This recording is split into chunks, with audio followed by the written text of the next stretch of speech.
Hola a todos, ¿cómo estáis? Espero que bien.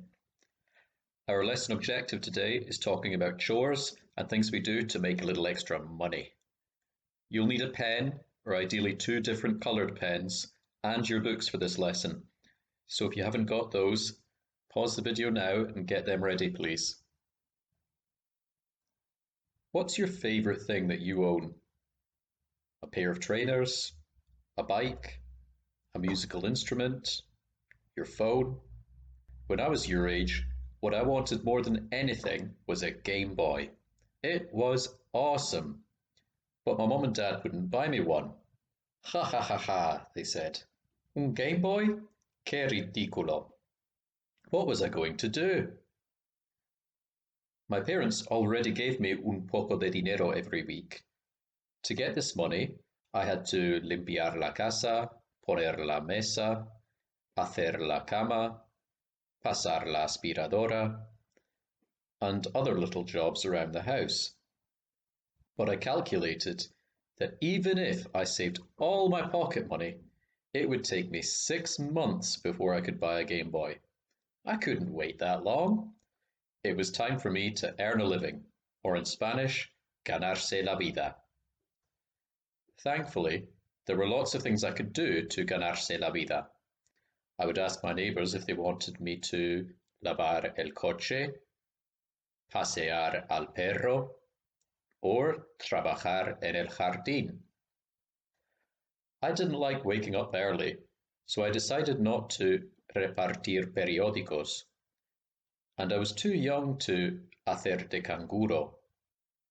I asked my mum if she would pay me to lavar y planchar la ropa, but that was my sister's job, and she was already doing it for free. Finally, the day came. I had saved enough money to buy the Game Boy. I went to the shop, bought it with some batteries, took it home, unpacked it, switched it on, and looked at the start screen. I was so keen to buy the Game Boy, I'd bought it before I'd saved the money to buy games cartridge too. No games cartridge, no games. It was another 2 weeks before I could afford my first game, Kirby's Dream Land. But once I got it, Kirby wasn't the only one in Dreamland. I was there too. Now, you're going to do an exercise based on the story you just heard. I'm going to put the Spanish vocabulary up on the screen, and I want you to pause the video and copy this vocabulary into your books. Then, write what you think is the English translation next to it. Rewind and rewatch if you need, and when you're ready to go, pause the video.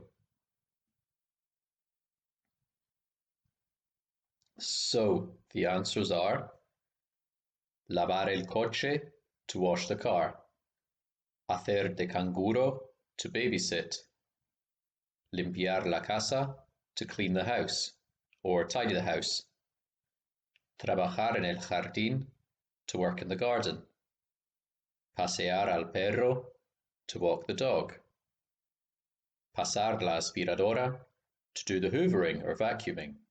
Notice the difference between pasar and pasear. Poner la mesa, to set the table. Lavar y planchar la ropa, to wash and iron clothes. And repartir periódicos, to deliver newspapers. Each of these items of vocabulary includes a verb and a noun. Can you remember which is which? If you said, verbs are for actions and nouns are for things, or something like that, good job. But what do these look like in Spanish? Spanish verbs in the infinitive form, which is the root of all the other forms and the form you find in the dictionary, end in either AR, IR, or ER. In the exercise you've just done, the verbs are in this form. These verbs don't say who's actually doing the action though. To show that, we're going to have to change the form or conjugate the verbs by taking off the last two letters of the infinitive form, then replacing these letters with different letters, depending on who's doing the action. Let's focus on AR verbs for the moment. If we take limpiar, as in limpiar la casa. For I clean, the AR becomes an O. Repeat after me. Limpio, limpio, limpio la casa. For you clean, the AR becomes an AS. Repeat after me. Limpias, limpias, limpias la casa. For he or she cleans, the AR is replaced by an A. Repeat after me. Limpia, limpia, limpia la casa. For we clean, the AR becomes an AMOS. Limpiamos la casa. For you, in the plural form, the AR becomes an A with an accent, then IS. Limpiáis la casa. For they clean, the AR becomes an AN. Limpian la casa. Please pause the video and take a note of this verb table and the example verb limpiar in the different forms, as well as the translations into English. Play it again once you've got it in. Here are some sentences I want you to translate into Spanish. The words in red are an optional challenge. You can see there's a blue box at the side with these adverbs of frequency. Try to use them if you're confident with the verbs. If you're not confident with the verbs, ignore the words in red and just translate the parts of the sentence that are black.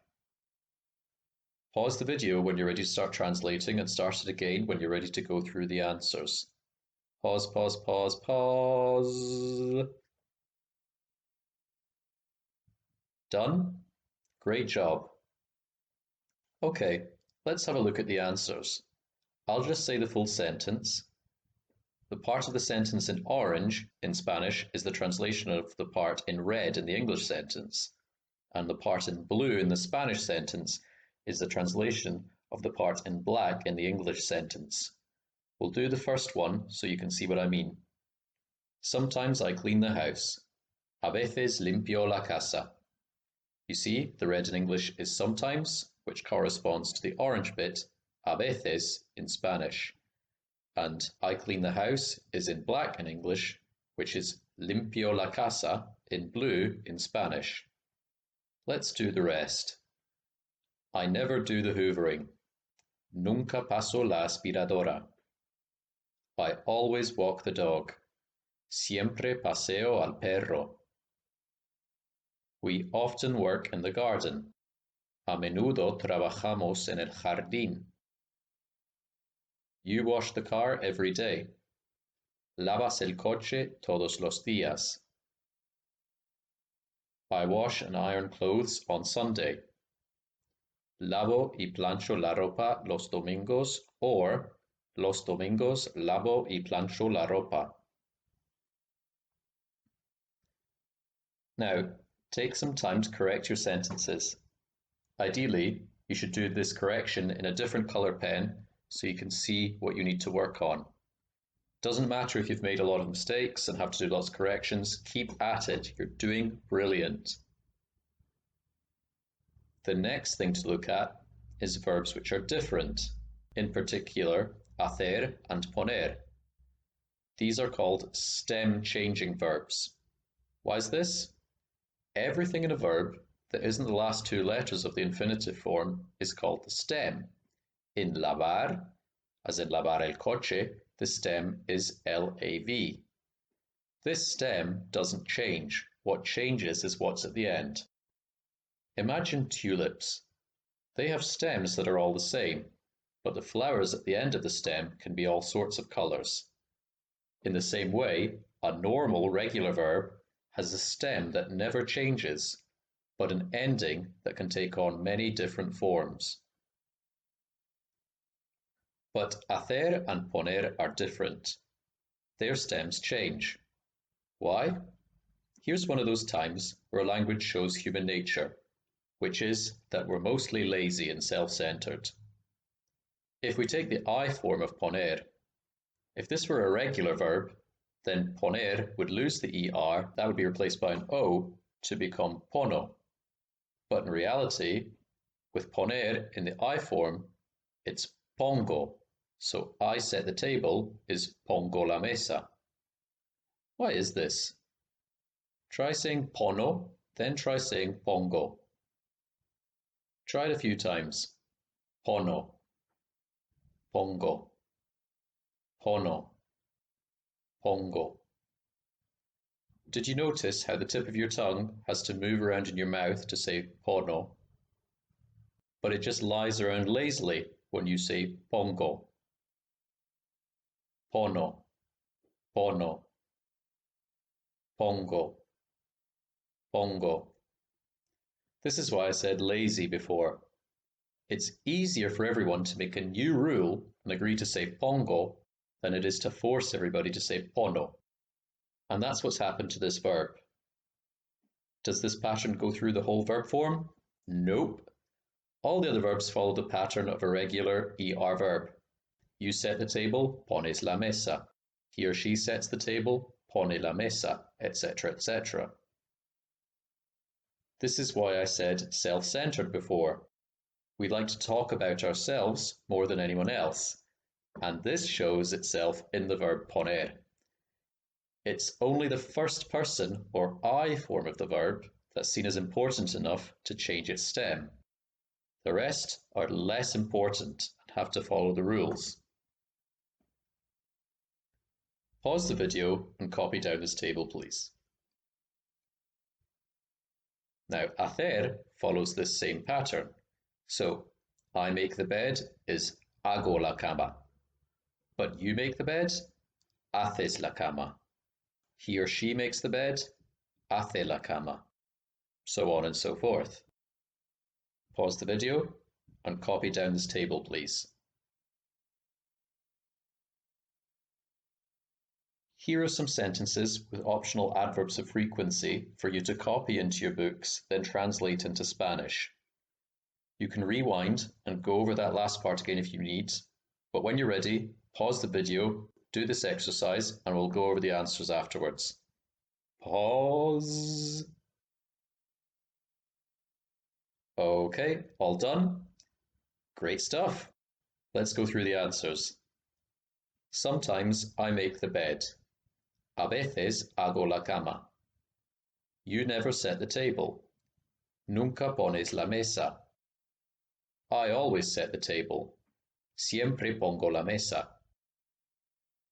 Just like last time, pause the video and make any corrections you need to make. It really doesn't matter if you still have loads of mistakes. If you keep practicing and working to improve, you'll iron out those mistakes, believe me. The last thing I'm going to ask you to do is answer this question. ¿Qué haces para ganarte la vida? What do you do to earn a living? I want you to answer in your own words, not translate. Answer the question. Now, this answer can be about chores you do at home or little jobs you do for some extra money, and it doesn't have to be the truth. Even if you never lift a finger at home, you can still pretend to be super helpful and I'll never know. What I want to see is an answer that contains the conjugated verbs we've gone over and some adverbs of frequency if you want to push yourself. Here are some examples. ¿Qué haces para ganarte la vida? Limpio la casa. ¿Qué haces para ganarte la vida? Pongo la mesa, lavo y plancho la ropa y paseo al perro. ¿Qué haces para ganarte la vida? Siempre hago la cama y paso la aspiradora. A veces pongo la mesa. Los domingos trabajo en el jardín. Once again, excellent work today. There are some exercises under the video that I want you to complete and to also answer the question, ¿Qué haces para ganarte la vida?